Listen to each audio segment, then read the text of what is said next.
छत्रपती शिवाजी महाराजांचा राजकोट येथील पुतळा कोसळल्यानंतर या घटनेचा कणकवली छत्रपती शिवाजी महाराज चौकातील पुतळ्याला शिवसेना ठाकरे गटाकडून भर पावसात दुग्धाभिषेक करत पुष्पहार अर्पण करण्यात आला। यावेळी ठाकरे गटाकडून सरकारचा जोरदार घोषणाबाजी करत निषेध करण्यात आला। यावेळी भर पावसात भिजत छत्रपती शिवाजी महाराज की जयच्या घोषणा देत छत्रपतींचा जयघोष करण्यात आला। यावेळी कणकवली विधानसभा प्रमुख सतीश सावंत, युवा सेना जिल्हा प्रमुख सुशांत नाईक, तालुका प्रमुख कन्हैया पारकर, तेजस राणे, युवा सेना उपतालुका प्रमुख सचिन आचरेकर, सुदाम तेली, सिहार चव्हाण, राजू राठोड, प्रसाद अंधारी, मंगेश सावंत, महेश कोधे आदी उपस्थित होते।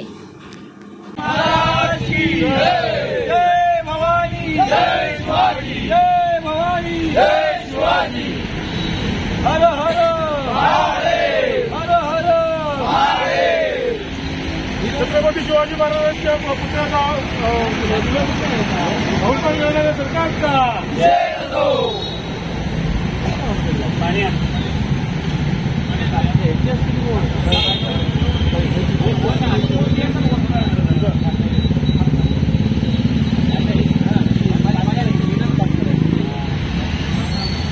एक चपला पुन्हा बोलो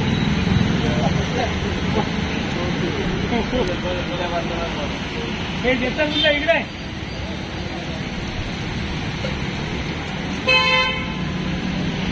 छत्रपती शिवाजी महाराज की जय।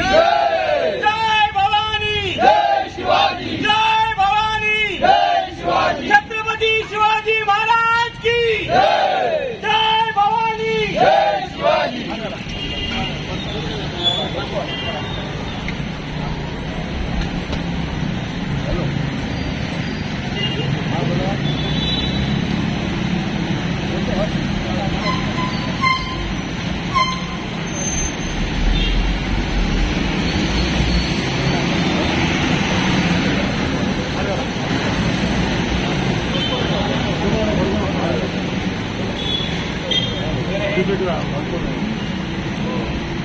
छत्रपती शिवाजी महाराज की जय।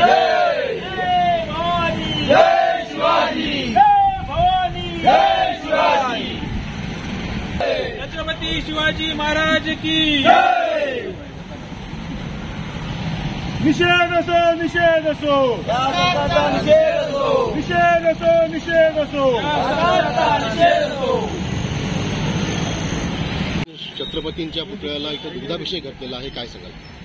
काल राजकोट येथे जो पुतळा, मला वाटतं 8 महिन्यामध्येच हा पुतळा जो आहे हा जमीनदोस्त झालेला आहे। एकंदरीत असलेल्या शिवप्रेमींबद्दलची ही संतापाची भावना आहे आणि आज शिवप्रेमींच्या वतीने पंचायत समितीच्या आवारातील पुतळ्याला एक आत्मक्लेश म्हणून दुधाचा अभिषेक करून आज त्यांना या ठिकाणी पुष्पहार अर्पण केलेला आहे आणि जे जे या ठिकाणी पुतळा पडलेला आहे त्याच्याबद्दल आज आम्ही सिंधुदुर्ग जिल्ह्याची जनता महाराजांची आम्ही नतमस्तक होऊन माफी मागतो आहे की महाराजांनी बांधलेला सिंधुदुर्ग किल्ला आज जवळजवळ 375 वर्ष झालेली आहे। त्या किल्ल्यावरती कोणत्याही वादळाचा परिणाम झालेला नाही आहे।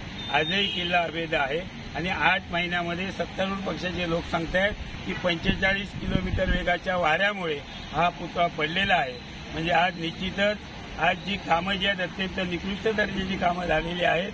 फक्त एक टक्केवारी घेणं आणि विकास कामं करणं हाच एकमेव धंदा या सत्तारूढ पक्षाचा आहे आणि या टक्केवारीच्याच असलेल्या प्रपंचामुळे हा पुतळा पडलेला आहे। एकंदरीत ह्या महाराजांच्या पुतळ्याबद्दल तमाम शिवप्रेमींच्या वतीने आज जो सिंधुदुर्ग जिल्ह्यातील जनतेला जो नाहक त्रास झालाय, मनाला ज्या वेदना झाल्या त्या वेदनांना या ठिकाणी वाट मोकळी करण्यासाठी आज महाराजांना या ठिकाणी दुधाचा अभिषेक करून आम्ही या ठिकाणी असे आणखी व्हिडिओ पाहण्यासाठी कोकण नाऊचं YouTube चॅनल सबस्क्राईब करा, बेल बटन दाबा, ताज्या घडामोडींसाठी लॉग इन करा kokarnau.com।